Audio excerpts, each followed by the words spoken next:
Real women murders, not fiction. Love women, don't kill them. Giving real women, unknown women, recognition to the world. Please support our channel and please subscribe.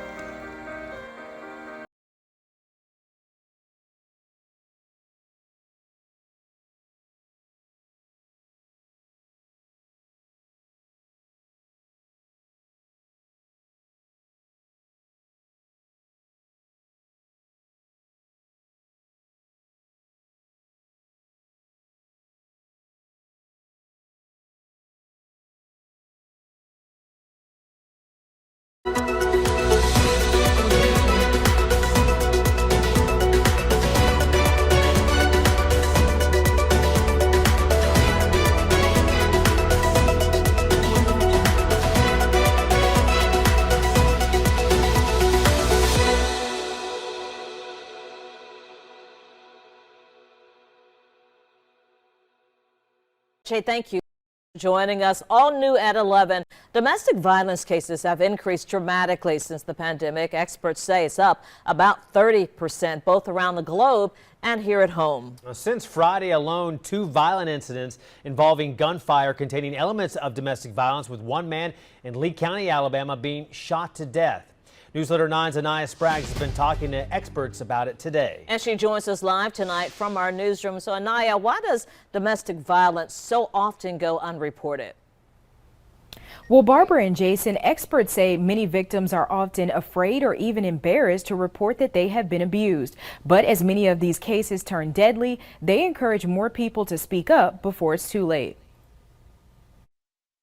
Within the past 2 to 3 weeks, multiple people across Georgia and Alabama have been arrested and charged in domestic violence related cases. A lot of times domestic violence starts out as maybe verbal abuse, emotional abuse, financial abuse, and then it starts to increase to threats, to physical violence. Friday, a LaGrange husband was shot by his wife and later arrested for violating the Family Violence Act. LaGrange police say the shooting was justified, saying Charles Shields' wife, Quenisha, shot him in self-defense after he allegedly assaulted her. Saturday, 29-year-old Vonquetta Levette was arrested in Lochapoka and charged with manslaughter in connection to the death of 23-year-old Elijah Benjamin. Investigators say Levette's arrest stems from an argument that eventually escalated. I spoke with Zanine Humphrey Davis, Executive Director of the Domestic Violence Intervention Center, serving areas of East Alabama like Lee, Russell, and Chambers counties. So for 2021, law enforcement agencies in our immediate area, and when I say that, I mean like the surrounding counties of Lee County and other counties, had approximately, it was like over 3,000 calls. She says along with an increase in gun violence related cases, they've also noticed a spike in cases involving arson. 29% of men in Alabama alone experience some form of intimate partner violence, physical violence actually. In a recent interview with Newsletter 9, Hope Harbor's Executive Director Lindsay Rees talked about those stats for victims in Georgia. 1 in 4 women are victims of domestic violence and 1 in 7 men are victims of domestic violence also. Domestic violence does not discriminate in any shape, form, or fashion. Both Hope Harbor and the Domestic Violence Intervention Center have a 24-hour crisis hotline, emergency shelter, and offer services like legal advice, child advocacy, case management, and more. And I'll have numbers for both of those crisis hotlines on our website at WTVM.com, as well as information for both organizations. In the newsroom, Anaya Spraggs, WTVM Newsletter 9. It's so important for victims to know that there is help out there.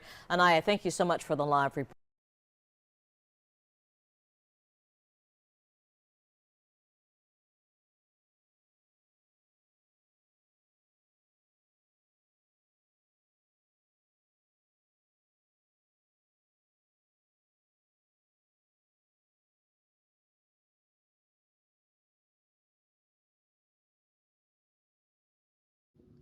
Thanks for watching.